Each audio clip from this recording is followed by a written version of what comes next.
Pernah tak kau perhatikan orang yang paling pintar dalam kalangan kawan-kawan kau kadang-kadang suka menghilangkan diri. Bukan kena culik, bukan juga sebab dia sombong, dia cuma perlukan kesunyian. Dalam dunia yang bising, yang sentiasa menuntut perhatian kita 24/7, memilih untuk bersendirian sering disalah anggap. Orang kata kau antisocial, pelik, atau mungkin kau ada masalah. Tapi, bagaimana jika aku beritahu engkau keperluan untuk bersunyi ini bukanlah satu kelemahan, tetapi satu petanda minda yang sangat aktif. Ini adalah sains di sebalik kenapa minda yang genius perlukan kesunyian untuk berfungsi pada tahap tertinggi. Masalahnya, kita hidup dalam budaya yang memuja extroversion, pejabat open plan, mesyuarat brainstorming yang bising, dan tekanan untuk sentiasa terhubung. Kebisingan ini bukan sekadar gangguan. Ia adalah pencuri sumber mental yang paling berharga, tumpuan. Setiap notifikasi, setiap perbualan yang kau terdengar, setiap gangguan kecil, ia memaksa otak kau untuk menukar gear. Proses ini dipanggil context switching dan ia sangat memenatkan.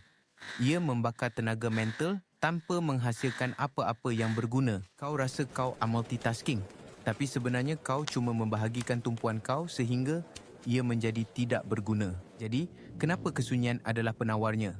Jawapannya terletak pada satu rangkaian dalam otak kita yang dipanggil Default Mode Network atau DMN. Anggap DMN ini sebagai mod autopilot otak. Ia aktif apabila kau tidak fokus pada dunia luar. Ketika kau sedang mandi, berjalan seorang diri atau hanya merenung keluar tingkap, DMN sedang bekerja keras. Inilah masanya otak engkau mula membuat kerja-kerja penting. Ia menghubungkan idea-idea lama dengan maklumat baru. Ia memproses emosi, membuat perancangan jangka panjang dan yang paling penting, ia mencetuskan kreativiti. Saat Eureka yang terkenal jarang berlaku di tengah-tengah mesyuarat yang bising.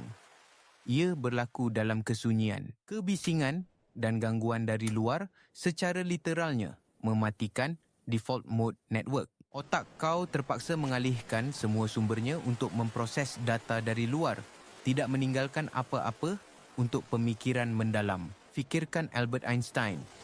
Dia mendapat idea teori relativiti bukan semasa berparti, tetapi semasa dia berkhayal membayangkan dirinya menunggang alur cahaya. Atau Isaac Newton. Dia tidak menemui graviti di pasar yang sibuk. Dia sedang duduk seorang diri di bawah pokok apel. Orang-orang ini faham secara intuitif. Untuk berhubung dengan idea-idea besar, kau perlu putuskan hubungan dengan dunia luar buat seketika. Satu lagi konsep penting ialah beban kognitif atau cognitive load. Otak engkau mempunyai kapasiti memori kerja yang terhad, sama seperti RAM pada komputer. Setiap maklumat dari luar, bunyi, visual, perbualan, menggunakan sebahagian daripada RAM ini. Apabila RAM kau penuh dengan sampah, digital dan fizikal, tiada lagi ruang untuk menyelesaikan masalah yang kompleks. Kesunyian bertindak seperti program disk cleanup untuk otak kau. Ia mengosongkan RAM. Ia memberikan ruang yang kau perlukan untuk memuatkan fail yang besar dan penting, iaitu idea-idea hebat. Penting untuk bezakan antara kesunyian, solitude dan kesepian, loneliness. Kesunyian adalah pilihan. Ia adalah keputusan untuk meluangkan masa dengan orang yang paling penting, diri kau sendiri. Kesepian pula adalah perasaan terputus hubungan yang menyakitkan. Ia adalah keadaan, bukan pilihan. Orang yang bijak tidak takut untuk bersendirian kerana mereka tahu dalam kesunyian itu, mereka ditemani oleh idea-idea mereka. Jadi, bagaimana kau boleh mula menggunakan kuasa kesunyian ini? Walaupun kau bukan Einstein, langkah pertama, jadualkan waktu senyap. Ya, masukkan dalam kalender kau seolah-olah ia adalah mesyuarat paling penting. Kerana memang ia penting, mula dengan 15 minit setiap hari. Tiada telefon, tiada komputer, tiada TV.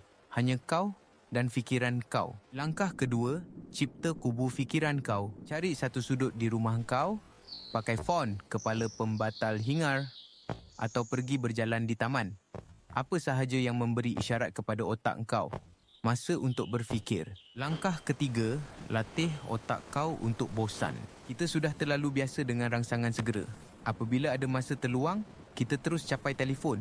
Lawan tabiat. Itu, biarkan fikiran kau merayau. Pada mulanya, ia akan rasa janggal. Tapi, di situlah magisnya bermula. Langkah keempat, bawa buku nota kecil. Apabila DMN kau aktif, idea-idea akan datang pada waktu yang tidak dijangka.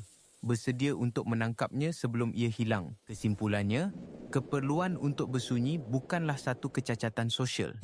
Ia adalah satu strategi kognitif. Ia adalah cara minda yang kompleks, membersihkan cache-nya, menyusun failnya dan menjalankan perisian kreativiti yang paling berkuasa. Dalam dunia yang berlumba-lumba untuk menjadi lebih bising, mungkin kelebihan sebenar terletak pada mereka yang berani untuk menjadi senyap. Jadi, lain kali kau nampak seseorang memilih untuk makan tengah hari seorang diri atau membatalkan rancangan untuk tinggal di rumah, jangan kasihan, jangan hakimi. Sebaliknya, hormatilah proses mereka. Kerana mungkin dalam kesunyian itu, mereka bukan sahaja sedang mengecas semula bateri mereka, mereka mungkin sedang membina dunia yang seterusnya.